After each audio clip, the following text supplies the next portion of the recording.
carried out. That was clear this morning.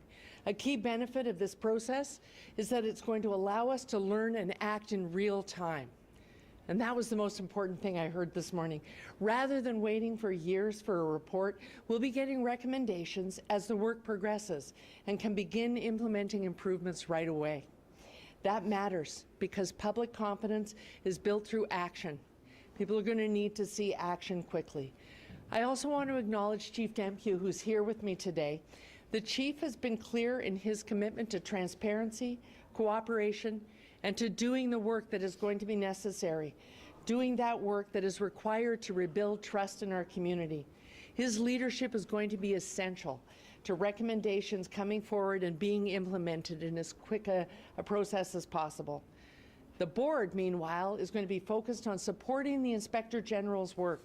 We will continue to work very closely with the Chief to ensure all necessary changes are made to support public safety in the community we serve.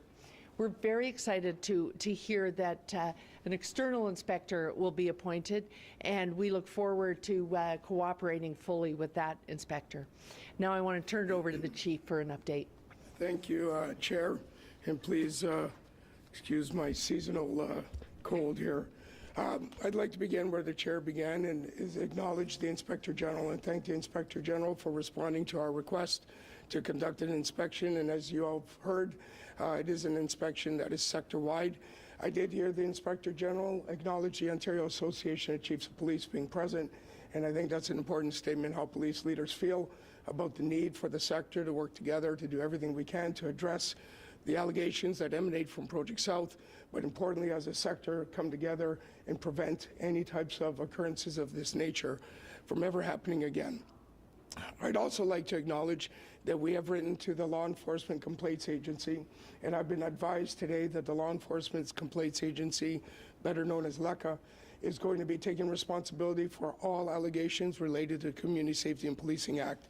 This is an independent entity that will investigate the Police Act implications from the allegations that were announced last week and the ongoing investigation that is continuing to be led by the York Regional Police. I would also advise you that as of today, I'll be seeking the suspension without pay for 6 of the 7 members who have been alleged to have committed criminal offenses. We have also deployed additional supervision to where we need to.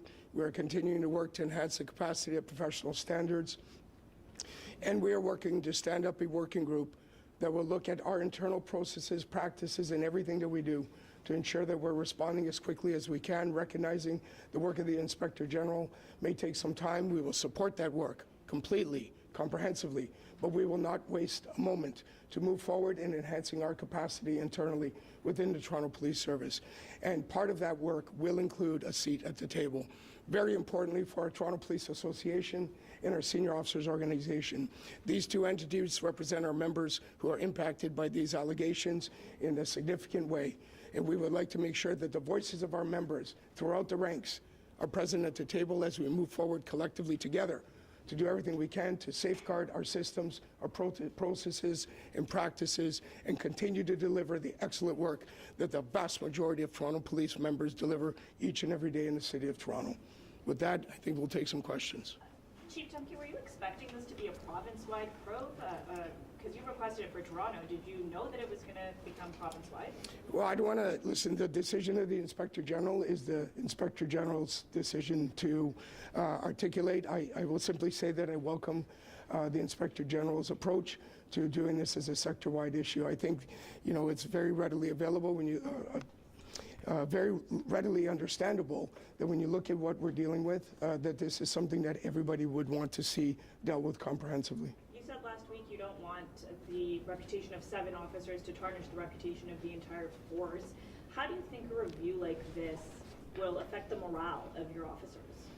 Well, listen, I think when you talk about morale, that goes beyond the role of the Inspector General. The reality is the allegations themselves impact morale, and our members have made that very, very clear, that they feel very strongly about their commitment to serving this city in the best way they possibly can, and they've made it clear that these people do not represent who they are. And I and the President of the Association went into 12th Division and, as you know, did media last week to again reiterate that the actions of a few will not define the actions of the many. And our members will continue to deliver services in the best way they possibly can, knowing they're supported not just by the chair, the chief, and the command, but by the association as well. Chief, did you request that LECA take over the misconduct investigation? The nuances of the legislation is we notified LECA of what's going on, and LECA responded saying they will take carriage of it. But that would be it's an extraordinary step. Normally, the professional standards department would handle it. Under the new legislation, it is the framework that exists. It's not necessarily extraordinary. It is the framework under the CSPA. But for a normal officer accused of something, That is always a decision of LECA's okay. and the Can I new just act. clarify that a little bit? I'm only because I'm trying to I'm trying to save the chief's voice. We need it in the council chamber tomorrow for our budget deliberations. But people are learning for the first time some of the nuances of the Community Safety and Policing Act, and this actually is the normal course of events, that you notify the law enforcement complaints agency when you have what may not be a criminal charge of an officer, but is definitely a charge under the Community Safety and Policing Act. And so you notify them in a very timely way and allow them to negotiate. That's true for the boards or the chief across the province. Is it normal for them to then take it all over? Yes, but they're just taking over those specific charges. The investigation still sits with the Inspector General of Policing. So the overall inspection will be done by the IG, as we call them in shorthand. But that law enforcement complaints agency can take each individual officer and review the charge against them under the Right, Act. so just to be clear, Yeah. normally if I was a police officer and I got accused of something that violated the Public Services Act, not related to this event, Yeah, if any, professional yeah. standards would investigate it, right? Right. Yes. No, not necessarily. It is our obligation to notify LECA under circumstances of this kind, and we did, and they have decided that they will investigate. We notify LECA as a matter of course, based on our internal investigations. Has there been any discussion at all throughout this of any kind of takeover or supervision by the province in the way we saw with Durham or Thunder Bay at all? No.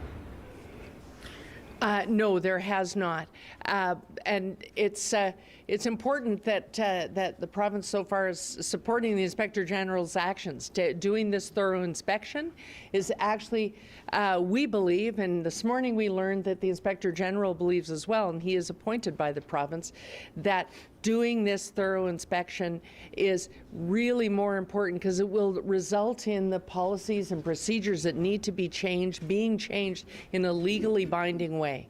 That's faster and more binding than even a judicial inquiry. And so they're choosing to let the Inspector General proceed, and we think that is really the best way forward. Chief, why are you not seeking suspension without pay for this officer? The nuances of the legislation at this point do not allow me to. I will commit that we will continue to review the judicial process related to that member. Should the circumstances change, should my authority be that I can't suspend without pay, I'll consider it then. Chief Demkiw, seeing as this all happened under your watch, have you considered stepping aside while this probe is underway? No, I've not. At this point, I will tell you my commitment is to leading the over 8,000 members of this organization who each and every day do an exceptional job serving the City of Toronto. My job has been for some time and will continue to be to support the internal investigations conducted by York Regional Police and now others. And I'll continue in that work in this position. Chief, you talked about not wanting to waste a moment. Can you talk about some of the changes that you've already started to implement after Project South has come to life? Because my understanding is that prior to a few days ago, there were no staff sergeants on platoons at 12 Division. There were actors platoons, and I'm hearing that that's now starting to change, that more leadership and supervision is being placed there because of what has happened. Yeah, as of this morning, I can tell you that there's some very high-performing staff sergeants and sergeants have been reassigned to 12th Division effective immediately.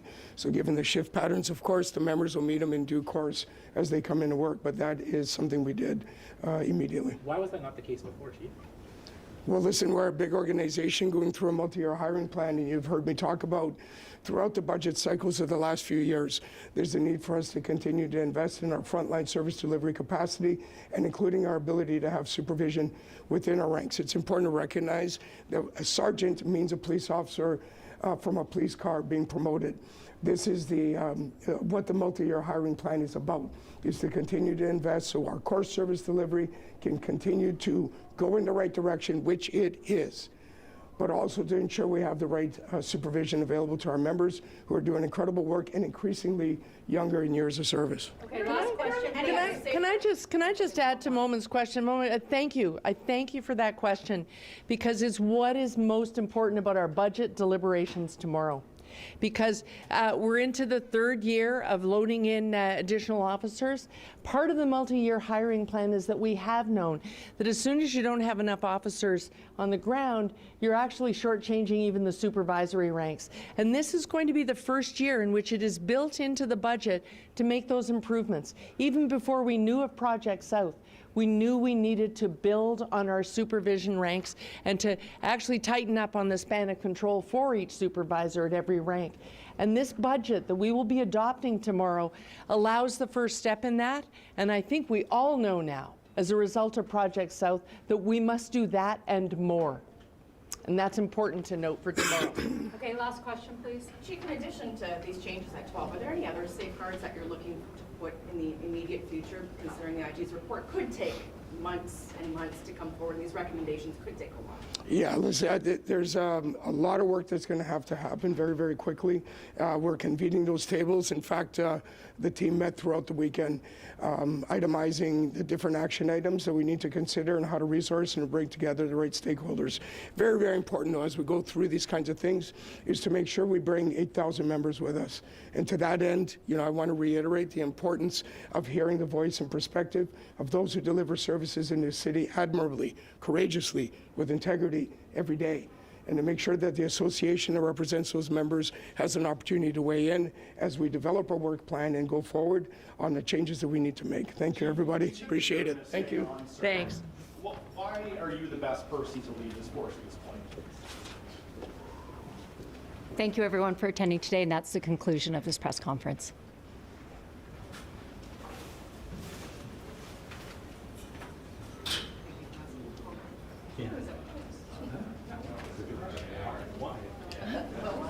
Just after.